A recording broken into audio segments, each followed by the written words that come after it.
Next up we have DRX versus D plus Kia.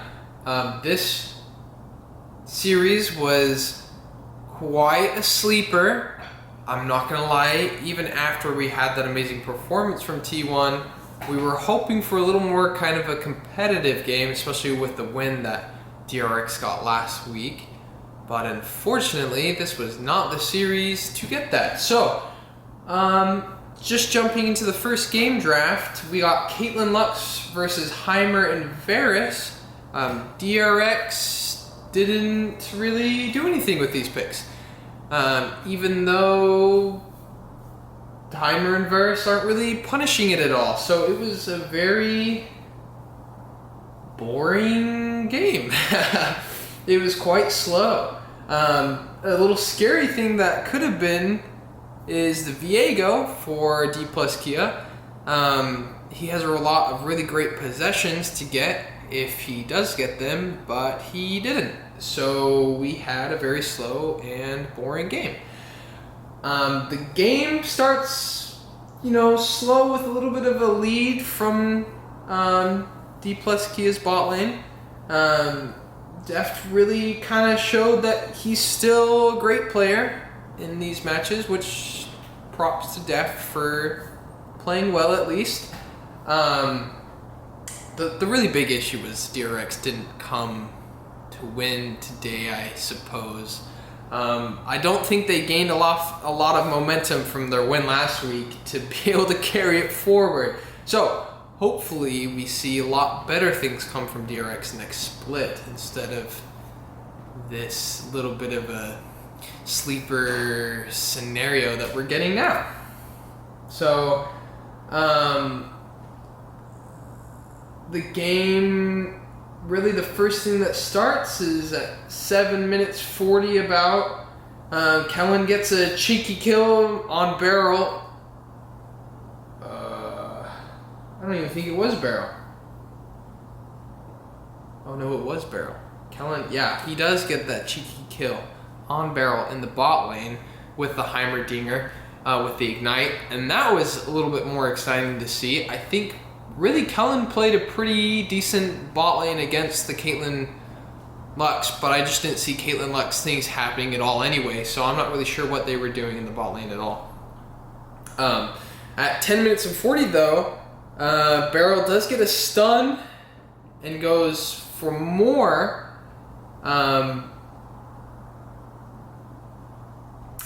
Barrel got stunned, and then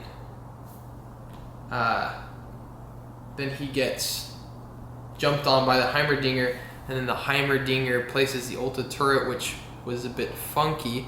I'm not really a fan of what Kellen was doing there. He misses the W afterwards. I think it should have just been an ulted W. I'm not really sure why he did what he did. So, it was a fun showing that we got in the end, I guess, in that part of the game. But I'm just going to kind of brush through the rest of the game. There was a bit of a look by both teams, but nothing comes of it. Sadly, there was a lack of setup by both sides at this point in time of the game, and it continues to be slow.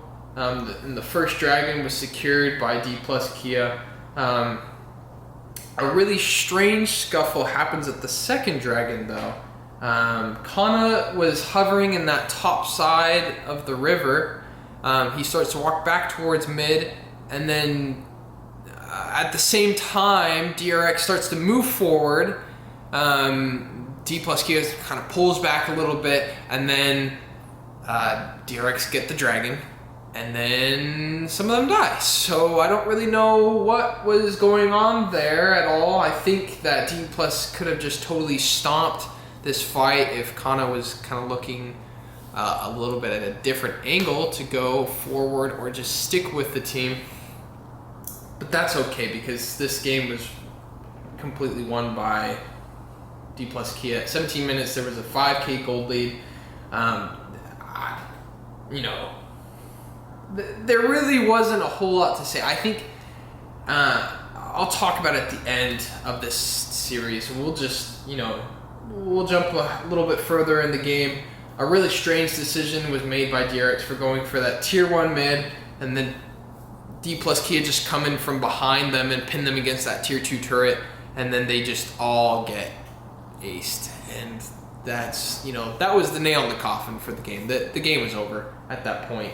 At 2 minutes, there was a little bit of pushback in the top lane, and they almost got aced there. The Deft survives. He heads to the Nexus of DRX, and then kind of teleports in with him, and they end the game. So it really wasn't that great. We're just going to jump into the second game really fast. The draft was very much the same. It's a little bit disappointing that these two teams didn't draft something a little bit different, because we're on 13.4. Hopefully we start to see a little bit more innovation. The Syndra was a little bit nicer to see, but it really did not matter at all. So that was a bit of a bummer. Wolf and Valdez, I'm sorry, I always mess it up. Valdez on the broadcast talk about how Lucian and Nami are likely to be just picked often like this because of comfort. I don't really like that kind of idea that you need to be comfortable on these same champions, just because I feel like there's just different avenues to go through to make things work just as fine. And we see that from T1 with that Draven, actually, that Draven can really make things happen. We don't have to do the same thing over and over and over. We can stray away from this path that we've created in the LCK of picking the same picks every time. It's okay.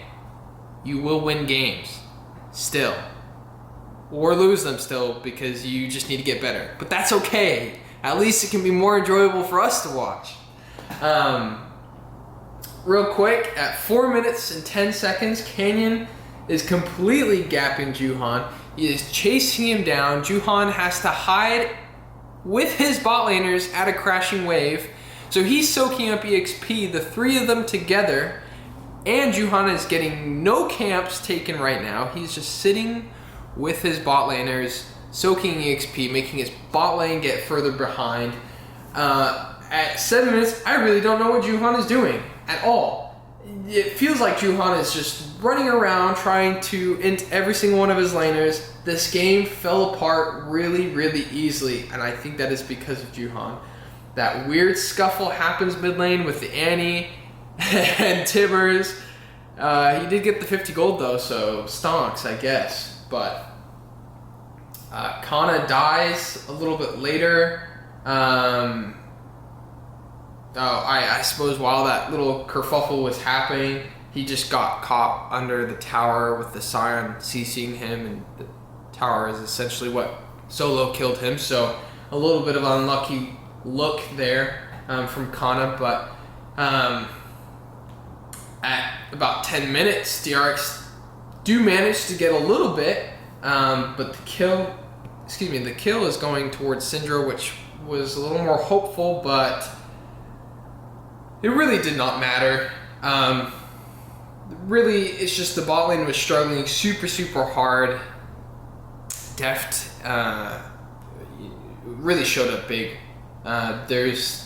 We haven't seen the Zeri Lulu suffer this bad against Lucian Nami. I think typically it's been more that they've gone kind of even, and the Zeri Lulu has actually come out on top in the end, later in the game. And this game, we were just not seeing it. Lucian was like completely gunning them down the whole rest of the game. I really don't have much else to say about the gameplay. It was just a complete, mess. And we got to go home early because of how quick these games turned out. So thanks. I appreciate it, I guess. But Chronicler was saying on the broadcast that DRX need to fix their laning, and I totally agree with this. I wrote down that I think that DRX really need to completely rearrange themselves. They need to start at ground zero. They need to just completely build themselves back up, reassess really what are the problems that are going on. Laning is part of it. I think there's a little bit of macro that is causing some of this problems, I would say. Repetitiveness, like it just keeps happening over and over and over. And even with the win last week, they really didn't change a whole lot that mattered. And so hopefully they can restructure, reassess, and fix all their issues for next split. I do have hope that some of these pro players will be able to make LCK good, or better to watch, at least for the lower level teams. I really do think that some of these players do have a lot of talent, and that we can see this talent come through next split. Hopefully we get a little more inspiration from the top teams kind of washing down to the lower teams to help create a better viewing experience. But as far as DRX right now, they are really struggling to get a hold of themselves and be able to make things happen. So it is a bummer. You know, I really hope better for them, especially because they won Worlds last year. I really hope that they can find success in future splits and future events. But right now, they're really falling apart.